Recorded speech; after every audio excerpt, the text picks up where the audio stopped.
So this is Ring of Honor Episode 3 on Honor Club. Can they keep up this momentum? Are the matches still good? Are there too many matches? Find out in this review. So to answer two of the three questions, yes, I still think that they have the momentum, but I feel that there are still too many matches. Like maybe nix one or two, just so you can give the others a bit more length. So yeah, the perfect example of that is the first match. It's between Claudio Castagnoli and Willie Mack. So this is ROH's equivalent to an eliminator match. So yeah, I guess the champ or the champs wrestle as much as they can in these shows. Good on them. And I like how it's emphasized that there is a possibility of a draw. That's actually like a champion's disadvantage because it gives the opponent the shot as if he won the match. It's just another thing to watch out for that they can use to build feuds. As for the match itself, I've only seen Willie Mack versus Brian Cage, and I thought that was a poor pairing because they slowed down too much, especially Brian Cage. That man should not be doing the cruiserweight moves as much as he does. With Claudio, it's a bit different though. The man is an athletic freak. He's basically the perfect in-ring wrestler with the speed of a luchador and the power of a super heavyweight. Strikes are like the only thing that are just okay with him. But yeah, there's one moment though, when Claudio goes for a leapfrog but then he's clipped. So he falls forward, stops his face from hitting the ground, then gets right back to the high-speed light heavyweight exchange. Like nothing happened. Dude is a beast. It just flows and looks better than it did with Cage and Mack. Back at like that rampage. The match is a back and forth with simpler than usual moves from these guys. Slightly faster pace considering their sizes. And I like how there's a struggle when performing the moves.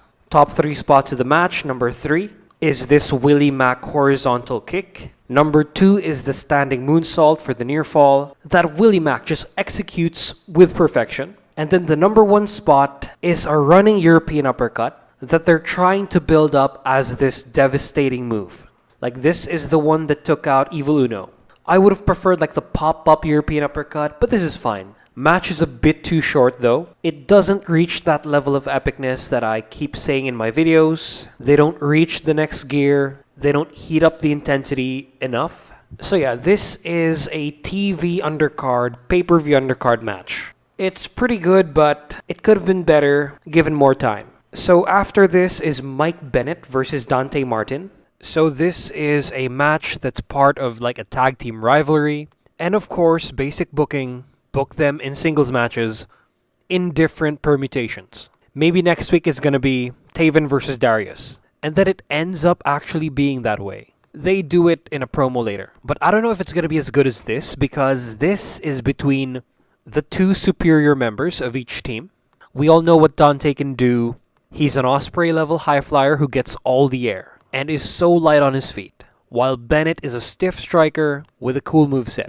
Story of the match is Dante's arm. It's pretty consistent. I like how it affects how he does the moves. Like when he does a crossbody, he sort of wraps his arm up. Shouldn't this hurt more since it's like a more compact mass going against you? But yeah, he favors the arm as he jumps around. The match is only 10 minutes, but it reaches the next level with tension and epic encounters. It's not the usual like Dante Martin spot fest. But yeah, there are some awesome spots, so starting from number 3, which is a pile driver on the ramp. Number 2 is the rebound forearm by Mike Bennett. He does it on the outside as Taven and Maria are being cool comedic managers outside. Maria is a strong presence, while Taven is just comedy. He calls people Melvins, which based on definition is such a Melvin thing to do. Like that's so lame, but so funny. Number 1 spot is the controversial like crossover frog splash by Dante. And I don't understand why people are hating on this. It looks cool. Jade does this motion when she does her moves. Like who cares what someone in the WWE, like how someone there did it back in the day. It's something new that this dude brings to the table. That's so visually impressive. You have to be theatric. This is wrestling. Not everything has to be the same and so serious. The finish of the match is Dante's half Nelson slam finisher, and I'm kind of not okay with this. I like the half Nelson slam, but if you do a cross-body frog splash, that should win the match. So yeah, TV main event, pay-per-view undercard. Post-match, there's an immediate attack, but it's a whole lot of nothing. Just like a couple of strikes, a couple of steps, and then Darius scares them away. So yeah, I'm liking this rivalry. The booking is like just basic stuff, but I don't think it's been done quite as much in AEW. Like, I forgot the last time when like tag partners of like opposite teams went 1v1. Like, usually they do multi-mans or they just save it up for the pay-per-view. So yeah, I don't think we're gonna get like the blow-off, like the 2v2 blow-off, like anytime soon. I think both of these teams are going to like qualify for like the ladder match, and neither of the teams are gonna win, unfortunately. I think it's gonna be Aussie Open, the Lucha Bros, but I think they should be in AEW. Or, you know what? Be daring and then give it to Seidel and Daniels. So later on in the show, Dante cuts a promo. It sounds more natural now, thank God. He's finally chasing up with Darius in that department. It's just like a match announcement, Darius versus Taven for next week. And it's strange to see that even if the Guns are like already having stuff here, that you feature them on Dynamite as well against the champs. Like, Top Flight haven't won like much at all in AEW TV. Like, I don't know, I don't think they should be having a title shot. I think FTR should have a match instead. Or maybe they're still like negotiating contracts. That's why they're not on TV. But yeah, this should be FTR's match. So after this is Ari Daivari and Slim J, the Trustbusters, versus Grand Metalik and Blake Christian. So this match is a show stealer with a sort of doubly structure, since each of the team members like have their moments of being dominated. It's not just one guy being the whipping boy, but each of them have their turns. The heels do simple offense, they cut the ring in half. Slim J adds some spice in it with his high-flying stuff, while Ari Daivari is in charge of like post-match promos. Ari is more of like a regular wrestler who becomes the platform to like make the show stealers look better. So yeah, Grand Metalik, we know what he can do. He's, as usual, very good on the ropes. He's king of the ropes. And he has his unique way of like variations in doing things. I like his Sling Blade Bulldog. While Blake Christian is kind of like a Francisco Akira, Will Ospreay sort of mix. He even looks like Akira. He does the best Alabama Slam I've seen. And he pairs it up with like a slingshot. And it makes sense because like when you do an Alabama Slam, you end up in that position anyway. You can even do it with like a spine buster, I think. So yeah, this match has a great climax. It intensifies, it gets fast, and the finish is an airplane spin Michinoku driver by Metalik for the win. TV undercard, pay-per-view undercard match. But it's better than Claudio versus Willie. So yeah, they progress this feud by having two promos. First from the Trustbusters. So yeah, it's Mark Sterling trying to wave off the match with some legal mumbo-jumbo. But then Daivari grows a pair and challenges Metalik and Christian to a rematch. Now with Daivari's butler, who Eddie Kingston beat, Jeeves K, yeah.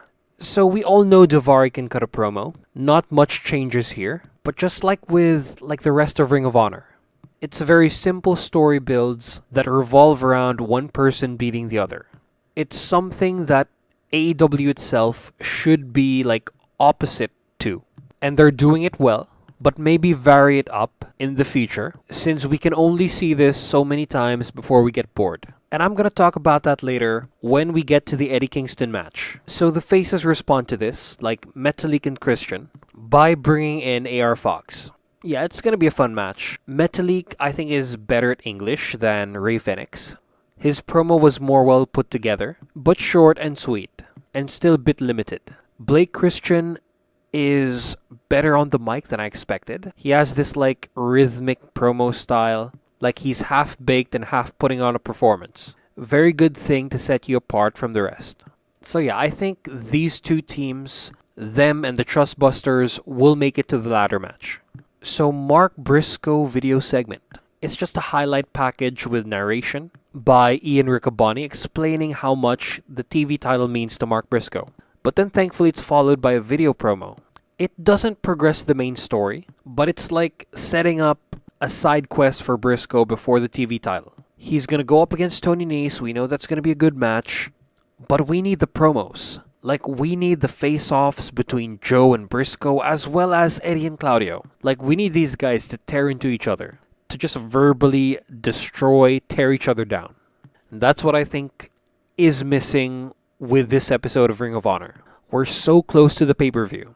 It has to happen in episode 4. So after this is Eddie Kingston versus Jeeves K, Davaris Butler. By all rights, this should be a squash, but I think they did a good job in protecting Eddie. Since Claudio is at ringside, he's there drinking coffee, and then the most interaction that we get from them is that Eddie throws Jeeves on the guardrail where Claudio is, spilling the coffee all over him, and then Claudio leaves. Honestly, I think more should have happened here. Have Eddie Kingston tear the shit out of Claudio, verbally. Have him, torture Jeeves in front of Claudio. Have him say, "This is gonna be you on the pay-per-view." Yeah, just very basic stuff, but I do like the coffee spilling on the shirt. But you gotta do more than that. Explain why they hate each other. I don't have to watch a Jose Montecillo video of the world title feud. And, put Eddie Kingston against higher card dudes. Have him, do the matches against the Japanese wrestlers or whatever. Because him facing lower card guys shouldn't get him in contention. I see the depth with what's happening here. That Claudio says he doesn't want to face Eddie. That he's not good enough for him. Here he is, with Eddie living rent-free in his head, watching Eddie's match. This has to pay off sometime. Okay, so about Jeeves. He gets some offense off because Eddie's distracted, and he's actually pretty good. But Eddie Kingston quickly regains control, puts on a Dragon Sleeper for the win. It's a nice match that progresses the feud. TV undercard. But we need some input from Claudio. We need to get the history from their mouths and not from outside. We need a promo face to face whenever. Because I'm looking at the card for the next show and they're not booked in a match. So I hope they talk it out. I hope we get the "I accept your challenge" from Claudio. It just can't end this way, especially between two guys who are known in the industry for hating each other. You can't just have it end with a quick "I accept," mic drop, then that's it. Something more needs to happen. So after this is what I think is the best thing right now in the show. It's the best thing in all of ROH, and it's whatever Athena's doing. Because first, she has a match against Hyan, who I think showed up on a SmackDown or a Raw, I forgot. But she showed up, was cringy, got smashed, and went back down in the indies. And now she's here in Ring of Honor. And this match is a lot more competitive than I expected. For a very short match, it was back and forth. Hyan got some proper offense off, with just a little Divas awkwardness. This almost felt like Hangman versus Kip, but Athena ended up just tearing Hyan apart in the end. We also get spot of the match, which is spot of the week. It's a cartwheel powerbomb off of the apron to the floor. Athena's MVP of Ring of Honor. So yeah, TV main event. With who's involved, the match length, I think I gave this higher than it had any right of being. So yeah, after this is Silas Young versus Marcus Cross. And this is when I thought the matches were piling on too much. I like that we see the last real man back in the show, but it's just a simple structure match for Silas Young to show off his offense against a discount Mike Bailey. And yeah, I like Marcus Cross. I like the karate style. He's also very mobile. He makes his opponents look good. Dude also has comedy chops, as we've seen last week, and he has an expressive face. Just needs a bit more rep and a gimmick that's conducive of more than just enhancement talent. But yeah, Silas Young, I've only watched a couple of times, and he was really fun in the match. He does the Riho spot and is deceptively agile, with his finisher being this complicated multiple rope bounce off moonsault. So yeah, he wins with this, and this is spot of the match. Post-match is Silas cutting a lispy promo. It's okay, but I expected a gruffier voice since he's the last real man. But he's interrupted by Shane Taylor, who I'm not familiar with. So I don't know how to judge this. I don't have much of a history watching ROH. But yeah, they have a match next week. Shane Taylor was pretty intense in the promo. He's alright. Hopefully he backs it up in the ring. So yeah, as for Athena's promo, this is a true heel promo. She compensates her babyface adorable voice by being just terrible. to poor Lexi Nair. Like, we've never seen Lexi Nair in this position before. And it's kind of like Jade and Renee, but worse. Because Athena actually gets her hands on her. Athena's over-the-top evil. And this is exactly what I want from her. Very hateable, and then now I think she is that bitch that she and Chris sort of described Jade as. I think she's a better heel and like a better everything than Jade Cargill. That's why he sent Jade to Japan. It's not going to do anything negative for the show. It's going to make Jade better. Send her to Japan. So yeah, back to Ring of Honor. The content of this promo is talking about Yuka Sakazaki, like ducking her. But Athena, understand, she's Tokyo Joshi Pro Champion. She's going to lose the title to Mizuki before she loses to you at Supercard of Honor. So yeah, excited for the match. Those are two great in-ring workers and just like absolute opposites of each other. We have over-the-top villain and like adorable, cute babyface magical girl. So after this is Dalton Castle and the boys versus the Embassy. So we have the best code of honor yet, since the Embassy like squeeze the hands of the boys. And I like that power levels are established. We have the boys who are like below everyone. Kon is lesser than Castle. Castle is equal to Toa. And Cage is just like better than everyone. So coming in the match, I was interested in the dynamic with how Castle and the boys deal with just three monsters. On how they'll deal with it differently than when they lost it, I think, in the last pay-per-view. I watched that. It's basically 4v2. Cage counts as like 1.75. Toa's 1.25. And then Kon is 1. I like the tactics being employed with how Dalton needs to take longer breaks because he's the weapon. He's like the person who's going to win the match. So you're going to have to keep him as fresh as possible, especially if you have like 2 weak teammates. The Embassy showed off a better offense. They cut the ring in half and they do nice keepaways. So top 3 spots of the match. Number 3 is the corner sidewalk slam by Kon. Number 2 is the bangerang that stopped. I like how Castle had it won and Nana like stopped it from happening by pulling on Kon, I think. And the finish is number 1 with this alright looking double team move and then a stack pin. So yeah, post-match they beat the shit out of the boys, but they're saved by Air Fox, Blake Christian, and Grand Metalik. And what's going on here? They're in a feud with someone else. And you're gonna set up the match already, making the conclusion to the other match so obvious. And it's a bit too early for these guys to go for the belts. You could have used another team. This team just formed, and they're gonna go up against the Trustbusters next week. Like, what is with this booking? But yeah, this is a better feud for the 3, but I don't think they're built enough to take the titles. So yeah, it's gonna be pretty one-sided unless Brian Cage decides to, like, not renew his contract. So yeah, as for the rating of the match, TV undercard, pay-per-view undercard, it's okay. So next is Trish Adora versus Madison Rayne. So I think this match should have happened earlier on in the show, but it definitely deserved to be here. This is definitely not one of the matches that I would cut out because Trish Adora is the second best woman in the division, and for the second straight week delivers a great match. Like Madison Rayne, I've never liked her wrestling in AEW. Her matches are always like vanilla and sort of harkens back to the time of the Divas. But Trish Adora makes her look good here. She takes the bumps pretty well against Madison Rayne. But Trish Adora herself does the best bridges. Oh my god, she just like balances on her toes. It hurts my toes watching this. Top 3 spots of the match. Number 3 is this neck breaker submission. Number 2 is the Lariat Tubman out of nowhere finish. And then number 1 is a testament of how good she is because of how she bumped for Madison Rayne the crucifix pin, where it was pretty much all Trisha. So yeah, I can't believe I'm saying this, but I'm giving this like TV main event, maybe like pay-per-view opener. For the low expectations I had for Madison Rayne, this match over-delivered. Nice, compact, action-filled match. So after this is Seidel and Daniels versus the Outrunners. And god, I thought these guys were like the ass boys from the future.